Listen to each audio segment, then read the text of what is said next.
Olá, sejam bem-vindos à nossa aula de Geografia para a segunda série do Ensino Médio da Rede Estadual de Goiás. Lembrando que esse é o projeto Seduc em Ação, que terá programas diários com aulas para o ensino médio. Eu sou o professor Alejandro e o nosso tema de hoje é sobre urbanização e as desigualdades socioespaciais. Conteúdo importante para os estudantes da segunda série do ensino médio e também para você que está se preparando para o Enem. Bem, o nosso conteúdo, nós temos aí urbanização e redes, que está de acordo com a expectativa de aprendizagem, que é perceber as transformações dos espaços geográficos e a diferença do ritmo no tempo destas. O que é cidade, primeiramente? Então, o primeiro conceito, o que é a cidade? Trazendo alguns conceitos aqui do próprio dicionário, a gente tem aqui povoação de maior amplitude e importância. Segundo, aglomeração de pessoas que, situado numa área geograficamente delimitada, possui muitas casas, indústrias, áreas agrícolas, urbe. Então, aqui diferenciando já do o espaço urbano do espaço rural. E aqui em terceiro a gente tem grande centro industrial e comercial, em oposição ao campo. Então, a gente vai vendo urbano, rural, campo, cidade são opostos, principalmente pelas atividades econômicas que são realizadas nelas. Então, quando a gente tem lá os setores econômicos, setor primário, secundário e terciário, a gente vai ver que o setor primário ele fica mais na área rural. Então, agricultura, pecuária, extrativismo. Já o setor secundário, que é a indústria, e o setor terciário, que são o comércio e os serviços, eles ficam mais restritos ao espaço urbano. Lembrando que não é, assim, você pode ter alguma plantação dentro da cidade? Pode. Tá? Até mesmo uma criação de animais dentro da cidade? Pode, mas não é o que caracteriza o espaço urbano, certo? Por último, ali a parte central ou centro comercial de uma cidade. E aí uma forma um pouco mais usual, um pouco mais do cotidiano. Tá? Então, até mesmo o pessoal mais antigo, né, a gente via muito falando assim, onde você vai? Vou lá na cidade. Mas você já não mora na cidade? Moro. Mas quando ele sai ali daquela região mais periférica e vai até o centro da cidade, o que ele falava? Estou indo na cidade. Porque esse centro é onde concentra também a maior quantidade de serviços. Então, aí, referindo ao centro da cidade como cidade. Tá? A gente tem aqui as primeiras cidades. Então, as primeiras cidades, a gente vai ter até aí, quando a gente fala de urbanização, que é o processo de crescimento das cidades. Qual é a cidade que é homenageada? Uma das primeiras, que é a cidade de Ur. Ur é uma cidade que tem em torno de 6 mil anos. Tá? Durante muito tempo, acreditava que ela foi a primeira cidade da história. E aí a gente vai ver com alguns arqueólogos, né, que ela não é a primeira. Aliás, no meio acadêmico ainda tem uma certa discussão a respeito dessas duas cidades. Mas qual é a cidade, com dados mesmo, qual é a cidade mais antiga no momento, né, com os registros arqueológicos? A gente tem a cidade mais antiga, a cidade de Jericó. Então, com registros de 10 mil anos, né, de existência. Cidade de Ur, 6 mil anos. Cidade de Damasco vem em terceiro lugar, com uma cidade aí com 5 mil anos. E aí, no Brasil, a cidade mais antiga do Brasil, e ainda com o título de vila, é a cidade Vila de São Vicente. Então, ainda no período colonial, né, o Brasil vai formar aí a cidade, em 1531, a cidade da Vila de São Vicente. Tá? Lembrando que a gente vai ter depois, na hierarquia das cidades, uma vila, ela vai ser diferente aí da cidade, questão administrativa e tudo, mas isso é um conteúdo para uma outra aula. Tá? Então, a primeira cidade do Brasil, Vila de São Vicente, no estado de São Paulo. A função das primeiras cidades. Então, com a imagem aí, por que desse muro? As cidades elas vão surgir inicialmente com a função de proteção. Então, a gente vai ter aí uma área rural, né, o campo ali fazendo a sua produção, e a cidade, como que ela vai surgir? Inicialmente como celeiros.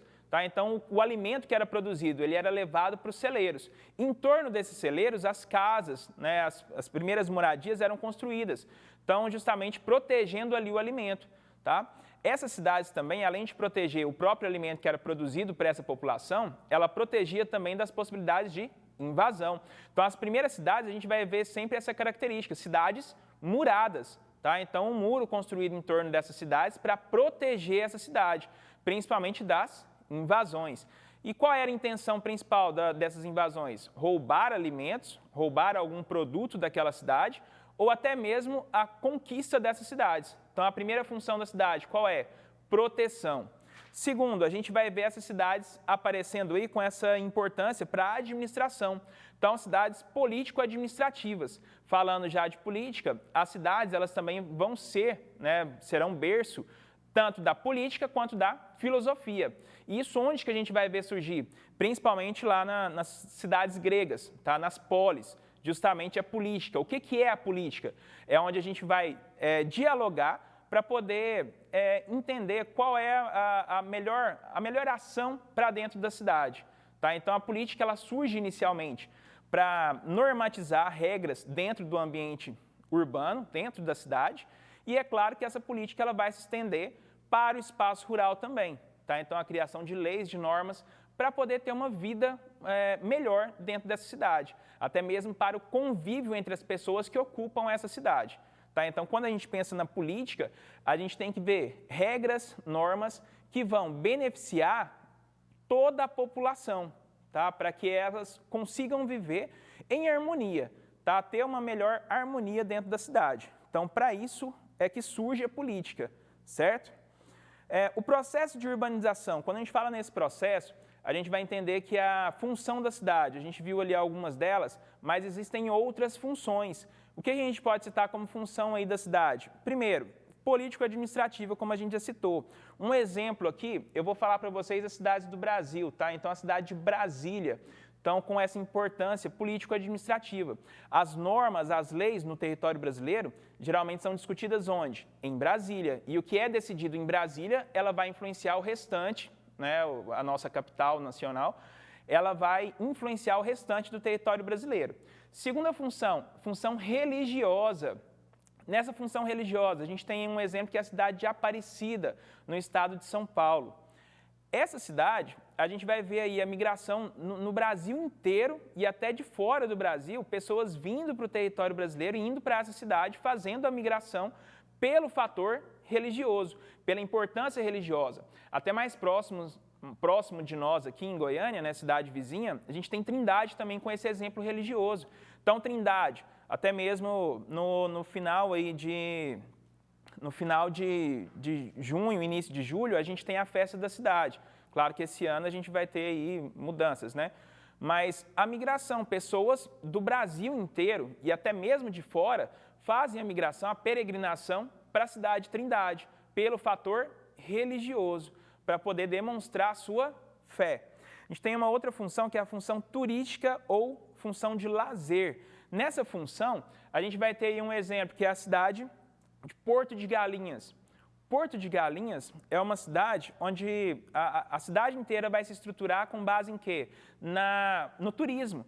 Então, pessoas viajam para lá para poder ter o seu momento de lazer, para fazer turismo, tá? Descansar, passear, festar.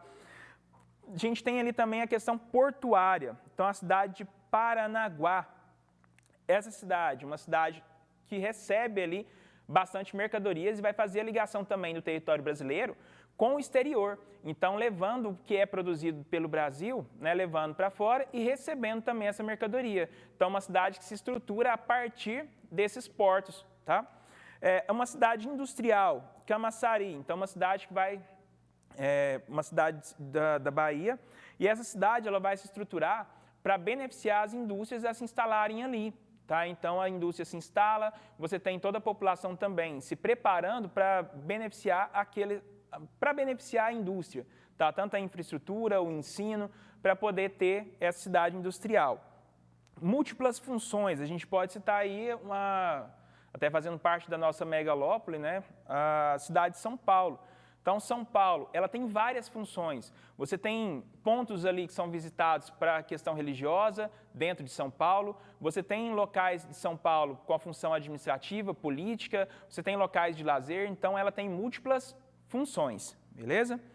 A urbanização brasileira, a gente vai ver aí o início dela na Era Vargas. Então, no momento aí do governo de Getúlio Vargas, quando acontece a Revolução Industrial Brasileira, a gente vai ter ela acontecendo. Tá? A Revolução. É claro que ela vai ser influenciada pela Revolução Verde também, e a gente começa a acelerar com a Revolução Verde o processo de urbanização brasileira. E aí o Brasil urbano, ou seja, população tipicamente urbana, mais de 50% da população vivendo na cidade, só a partir de 1970. Com o censo de 1970, a gente vai ter aí 55% da população brasileira vivia nas cidades. E o censo de 2000 já aponta a população brasileira com 81% da população vivendo dentro das cidades. Bem, a urbanização brasileira, os atrativos e os pontos repulsivos. A gente tem aqui como fatores atrativos, vou passar um pouco para frente, o Brasil aqui, para garantir esses fatores atrativos, a gente vai ter aqui a Constituição Federal, então as leis que são criadas para poder beneficiar a área urbana, tá? Para poder ter uma área urbana de forma adequada. Então, a Constituição Federal de 88, nos artigos 182 e 183, vão garantir como a cidade deve ser, tá? Como ela deve se construir, como ela deve se formar. Para poder garantir esse direito da Constituição Federal, a gente tem o Estatuto da Cidade. Então, a gente vai ter uma lei de 2001, onde ela vai regulamentar esses dois artigos. Tá? E, por último, a gente tem o plano diretor. O plano diretor que é a forma com que a cidade é planejada. Então, o crescimento da cidade, não só a origem, como Goiânia, né? Ela foi planejada lá na década de 30, mas ela precisa continuar com um planejamento. Certo? Então, o plano diretor garante que a cidade ela continue crescendo de acordo com o planejamento previamente feito. Beleza? Então, esses são os pontos atrativos, certo? Para uma próxima aula, a gente fala sobre os pontos de repulsão da cidade. E a gente vai ver esses pontos repulsivos dentro do território brasileiro, certinho? Então, a gente fica por aqui na aula de Geografia, mas não saiam daí, pois após o intervalo nós teremos a aula de Química com a professora Rose, para você que é estudante da segunda série do ensino médio. E até a próxima. Tchau, tchau, gente.